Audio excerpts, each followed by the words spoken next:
Hello, hello. Welcome on TECS Lens. Welcome, everyone. Welcome, Amaury. I'm glad for having you here today, having the opportunity to discuss with you. Amaury Anciaux is the founder of River Solutions, and I would like to start by asking you, where are you joining us from today? Hi, Antonis. Thanks a lot for having me. So I'm joining from Geneva, Switzerland.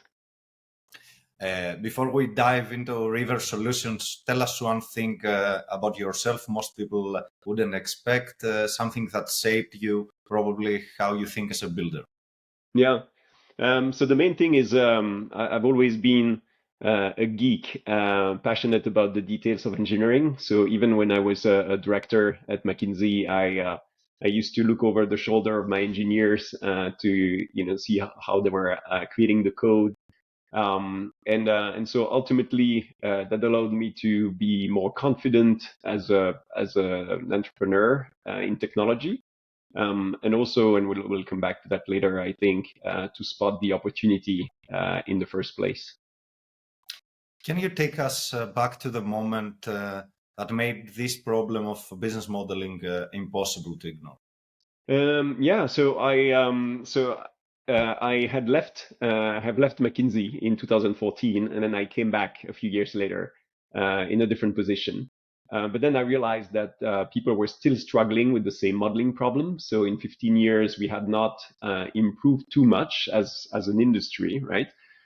So people were still, working late to debug Excel sheets, and I thought, okay, somebody's got to solve that problem, and I think I have an idea, right? So that was the tipping point. You have worked in data analysis before, right? What frustration or insight made you think there has to be a better way? Yeah, so the first thing is, people were repeating the same mistakes all over again, right? So you have a new analyst, you have to teach them the best practices, the pitfalls, gotchas in Excel.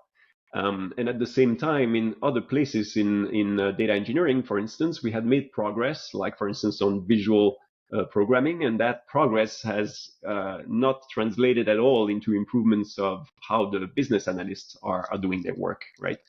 And so I thought, there's probably pieces of the solution everywhere, but they need to be put together in a smart way to provide a solution. Why does improving the daily life of business analysts matter to you personally? Yeah, well, so first of all, when I joined McKinsey, I was one of these analysts, right? So I've lived through the pains of trying to decipher Excel files. So I guess it's a in a way it's giving back to these people. And then in general, if you want to build a business that works, you have to solve a problem for people, right? So ultimately, it means you make their life better. So I hope I can solve a problem I'm passionate about and make their life easier. So yeah. And what was the first hard decision, let's say, that turned River from an idea into a real company? Yeah. So I would say there was one decision on the product side. So the first idea was sort of an open source version of an existing software that had some of the characteristics of River. But then ultimately there was a turning point when I realized that if the tool was not integrated in Excel where the business analysts work today, it would most likely not work. And then the second real tipping point was actually when I left my job, right? Because this is where you actually make the big commitment to say, okay, I want to spend 100% of my time testing this idea and see if it works. So yeah. What about this last decision? Yeah. So yeah, at some point it was necessary, right? If you really want to test something, you need to put enough time and focus. And so I thought this would not work if I did it on the side of something else. So I had to stop and focus on that. And in the beginning, again, how did it feel sharing your concept with potential users for first time? Yeah, so it felt good because most people recognize the problem, right?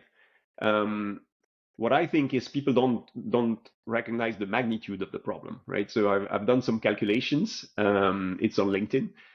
If you have an Excel workbook that has more than 3 or 4 sheets full of formulas, there's a high chance that there is an error somewhere. You don't know, but it's there, right? So I don't think most people realize that. And so it felt good because at least I'm on the same page with people. The big question is whether the solution that I'm bringing is going to be appealing to them, right? Are they willing to make the investment to learn a tool? Although it's integrated in Excel, it still requires some learning. And so that's how it felt, right? And that gave me enough confidence to say that I wanted to try something. And what did your earliest prototype or pilot teach you about what analysts actually need versus what they said they need? Yeah.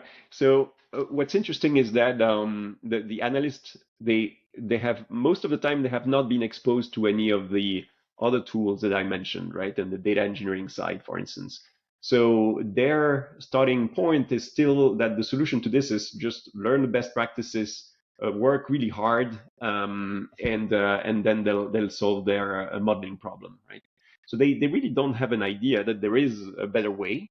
And so for a product like Quiver, that's going to be the initial hurdle, right? To convince them that a tool can help them, right? A tool plus learning some different practices. And looking at your product and market, what unique elements excite you most, and why is now the right time for River? Um, so I think what's exciting is as I said, there's a real problem that has the potential to solve people's lives. If you think of the market is a niche, right? It's building Excel models that are complex enough that this error problem becomes a real issue.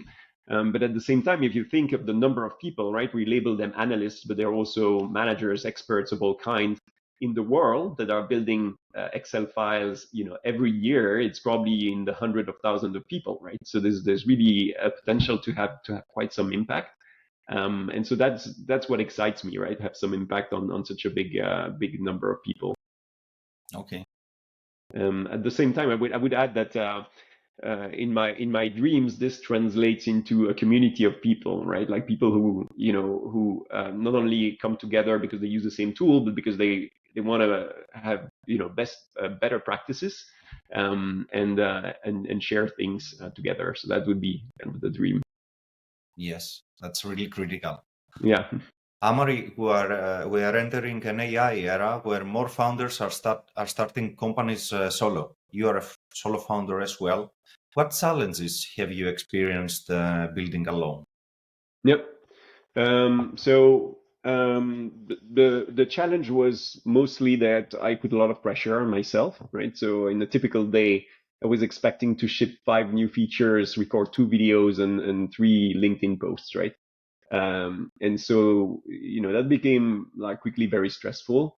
So I'm using freelancers. I'm lucky to have a talented group of advisors as well. So I don't feel alone, right? But the reality is a lot of the work that's being done is coming from me, right? So also if I'm not producing anything today because it's not a good day, then nothing is happening. So that was the big challenge. I embraced AI indeed, thinking that it would give me a big boost. And then in some areas, it did give me a boost. So for instance, I didn't know the specific technology that we're using to build the software, which is .NET technology. So having the AI copilot helped me, more quickly learn the coding patterns, for instance. But then after a while, it leveled out, I would say, and now I would say that I'm getting like 10 to 15% productivity boost, maybe because of AI in the topic of coding. In some areas, like recording videos, it still helps a bit more. Like for instance, today you can record the voiceover of a video. You can generate it from the text, right? And that's really helpful. But in general, AI has kind of a little bit not disappointed me, but I think I had like overblown expectations as to how it helped me, right? So ultimately, for me, what was successful at the end is doing things in sequence, right? So for instance, I'm like, okay, this morning I focus on LinkedIn communication, right? And that's all I do, and I'm not trying to at the same time code a new feature or something. Then the second thing I would say it's still delegating ideally non-core stuff, so non-core features, for instance, to freelancers. And then the last, which is like super important, is to reach out to friends and advisors whenever I feel down or I have a problem, right? Because the emotional support is really important when you do this. And what kind of support specifically or collaboration is most valuable at the beginning? Advisors, early hires, peers?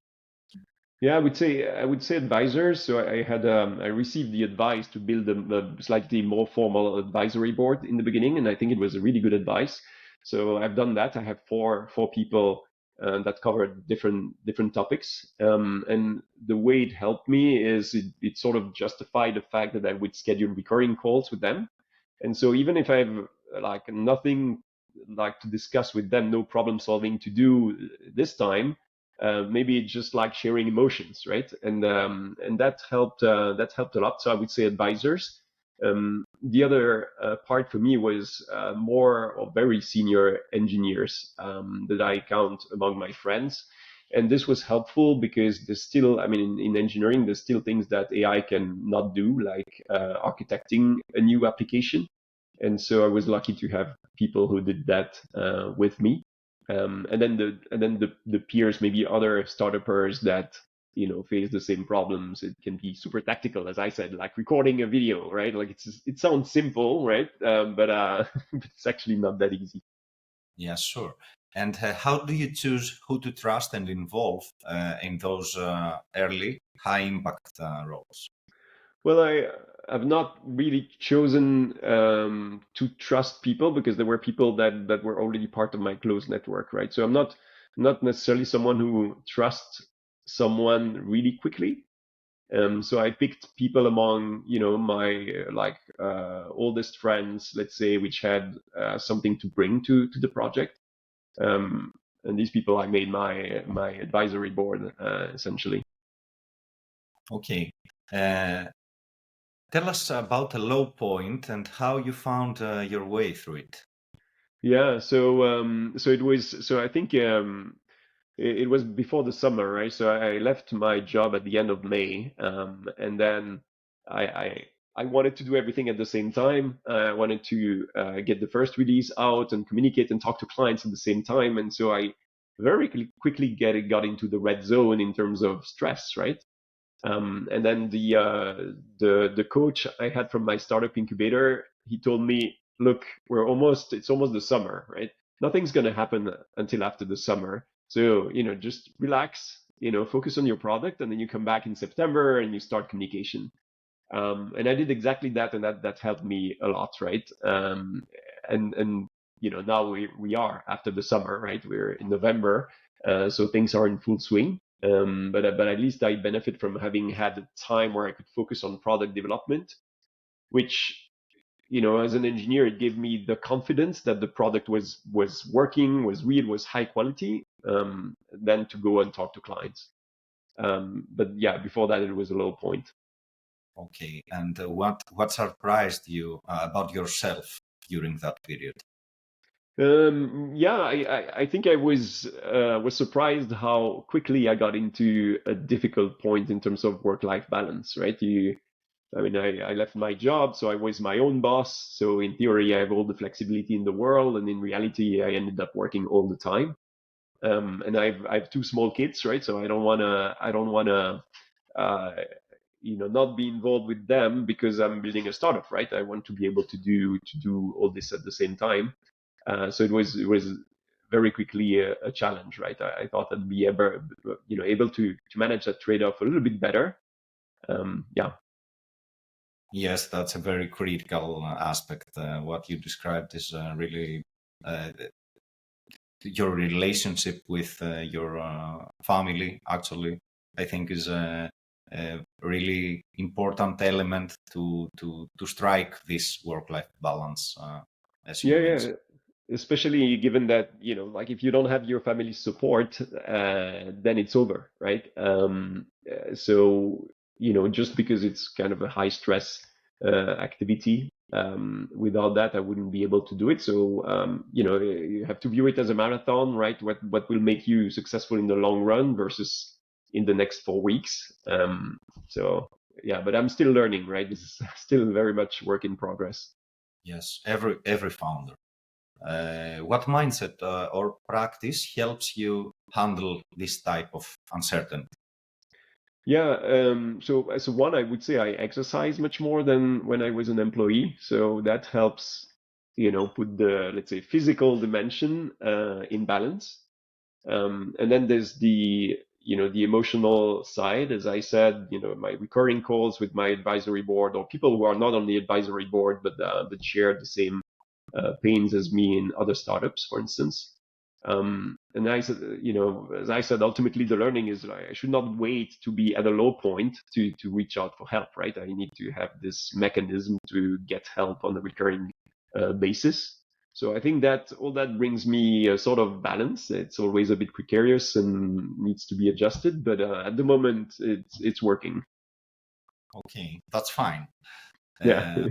What early signals, like customer stories or pilot results convinced you that your approach works in real life? Yep. So I would say early client signals are positive. So I was lucky to have a pilot client from day one actually, that could help me in validating the concept. But beyond that, for instance, last week I submitted a bid for a public tender with a client. So they really saw the potential of River to solve the bidders, or the public entities requirements, because they wanted a model that is in Excel and is able to be explained and validated, right? So it's exactly the use case for River. So seeing that type of signals is reassuring.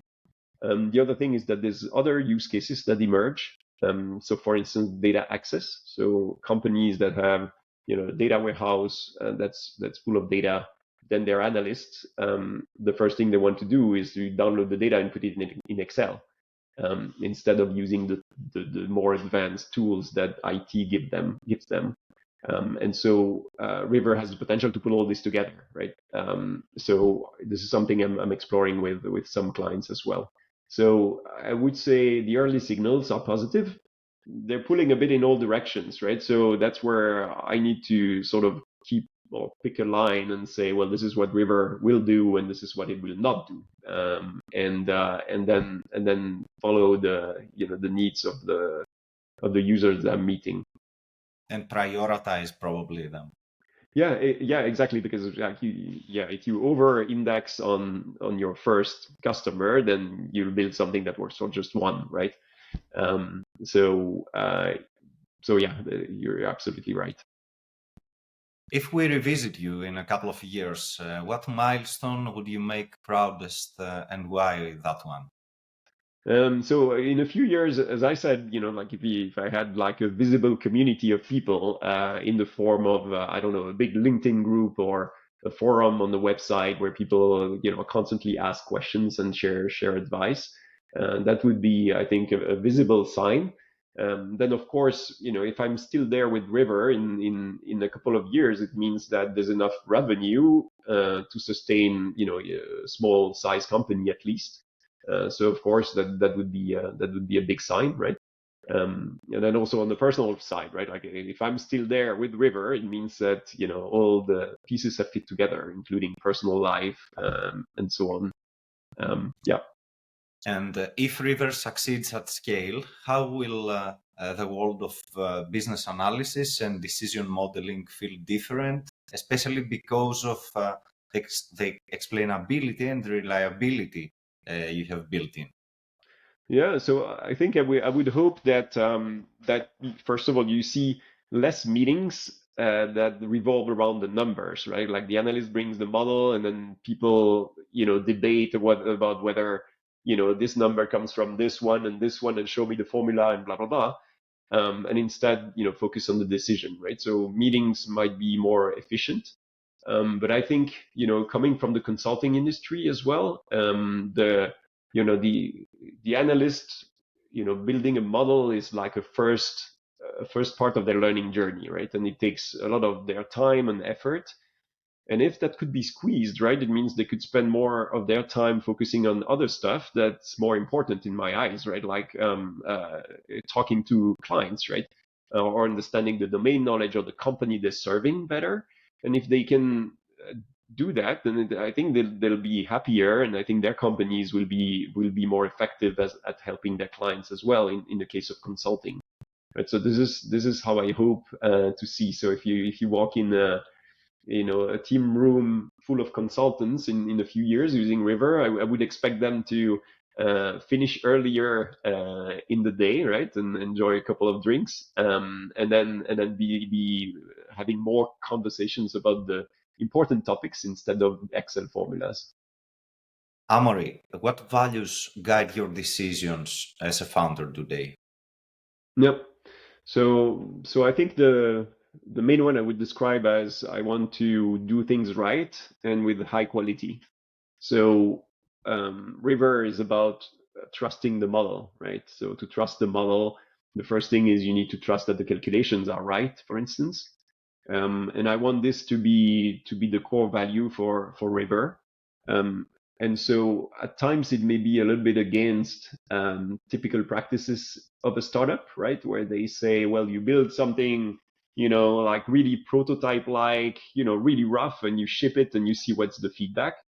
Um, for me, the bar is much higher, right? Because even if it's like for testers and early pilot clients, I don't want them to install River and have it crash every minute or so, or realize that there's errors in the data, because that would be completely against the value proposition, right? So I think from that perspective, that puts me a little bit apart from the other founders. Obviously, it also slows me down a little bit compared to the typical pace of a startup, maybe. But I think I'll get the benefits later. Hmm. I'm sure. And how has this journey as a founder changed you? The way you think about the risk, leadership, or even success? So I'm not sure yet, right? Because I'm still at the beginning of my journey. I think I face the challenges differently now. So for instance, I'm more pragmatic, right, than before. Of course, coming from a big company, you always start to think about the challenge as, oh, what's the structural answer to that, conceptual first, and so on. But in reality, as a startup, you need a fix for today, right? And anything you can postpone to yourself in 3 months, it's a win. So doing things faster um, uh, and like easier in general has a lot of value. I think that's what I see at the moment. The question about risk is, you can imagine building a technology product as a long series of small tests, right? Of course, you're testing your value proposition, you're testing the usability of your product, but every day you could think of, okay, let's test this small idea on LinkedIn, right? Let's test this slightly different product feature and see if it works best. And so that is again like a little bit more the incremental approach, which may not be what typically people do in big corporations. So that I see things a little bit more like that today, and which I think it's better as a startup. And what's a myth about startups you have discovered isn't true? So it's a good question, right? So I think the big myth is, or at least for me, it was an idea, right, that the innovation happens in big flashy ways in the open, right? So today you would say you need to build an AI product to be a true innovator, right? But it's a former colleague who told me, there's a lot of innovation that happens at the seams, so at the junctions between different domains, right? And this is what's happening for me, right? Like if you like building business models, the people who know that, they know Excel, they don't know anything else, right? Engineers, they know SQL and they know databases and stuff. they don't know Excel, they hate Excel, right? So these two worlds are not talking to each other, and I'm there in the middle, and I can talk to both, talk to both. And so I think I'm in a unique position to solve that problem, right? And so for me, the myth is, this is not glamorous, as glamorous as AI, although I think I have some ideas on how to bring AI into the mix. But, to some people, it may sound like a boring product idea. But for me, it's exciting. And I think, as I said, there's a lot of value and sort of happiness to be created here. Amaury, if your ideal customer, partner, or collaborator is watching right now, what would you like to say to them?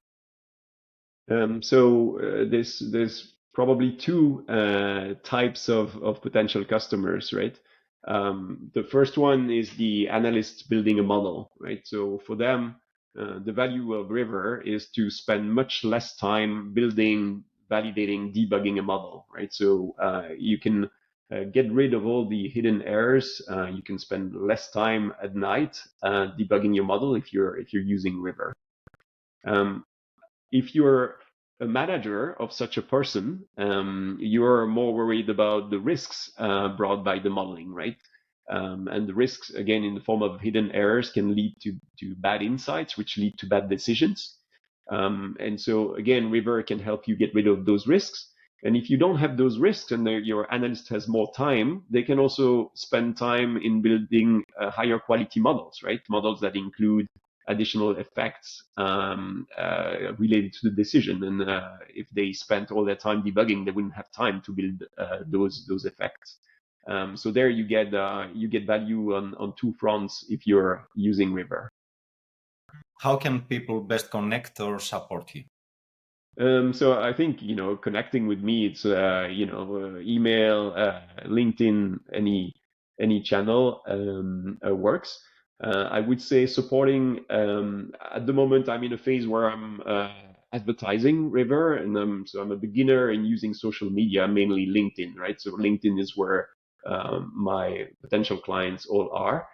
So I would say repost what I'm posting on LinkedIn, or comment or like. That's greatly appreciated. And then, of course, if you have in your network someone, a company that faces problems with Excel, that is also very much appreciated. I'll connect with them. Amaury, looking back so far, what's one insight or experience that makes you proudest as a founder? So I think in just like releasing a product that works in my eyes quite well. So I'm quite proud of that. It was not easy, but it is there. It takes a lot of effort, right? Because you really need to like focus on your users' needs. But also the solution isn't, as I said, right? The solution is what I have in mind, right? So you need to bring that idea in the hands of the users in a way that's simple enough that they can deal with it. And then at the same time, you need to bring in the engineering dimension to this, right? Like best practices and quality and so on. All that needs to come together to in a product. So I'm quite proud that it is there and it's evolving now, and it's bringing new ideas. And then also, as I said, I'm more of a shy person, right? So to me, going out on LinkedIn and start posting things and stuff and being exposed is not something in my nature. So I've started just a few weeks ago, but I'm quite happy with what I've done, although it always remains a challenge to post anything. But yeah, I would say that's the main two things. That's really interesting. Is this the most, let's say, critical difference between your professional background at McKinsey, for example, with your role as a River's founder right now? So maybe, right, so at McKinsey I was also in product development, right? But they tended to be product aimed at McKinsey's clients. So in very specific areas like healthcare, And here I'm building something that's more generic and more direct to the user, right? Of course, I'm also selling to companies, right? But I'm providing a tool to the very specific people in Excel, right? So that feels at the same time much more tactical, right? Because it's really a tool, and at the same time having the potential to have wide scale impact, right? So if you think even consulting firms like McKinsey using a tool like River, they would benefit a lot from that in the form of more trust in the insights that they produce, and so with their clients, right? So I think that it's really I feel like I'm at the crossroads, and I'm still providing value to companies that are like my former employer, and then all the people in front of their Excel files. Okay. And finally, what keeps you most excited about the future of intelligent explainable business modeling? I think what I'm excited by the fact that this feels a bit like I've hit the play button on a movie, right? I see it unfolding. I believe there is a bright future. I don't know what's the path going to be between now and then, and I'm sort of curious to see what's going to happen next, right? I do strongly believe in the product and what I'm bringing to people. I just don't know what are the next steps, what are how I'm going to be able to cope with that. So we'll see, but it's going to be exciting anyway. Okay, thank you very much for this discussion. Thank you for sharing so many insights and experiences from your journey so far, and I wish you the best for the future, Amaury. Thank you, Antonis. It was a pleasure. Thank you. Thanks a lot. Bye. Bye.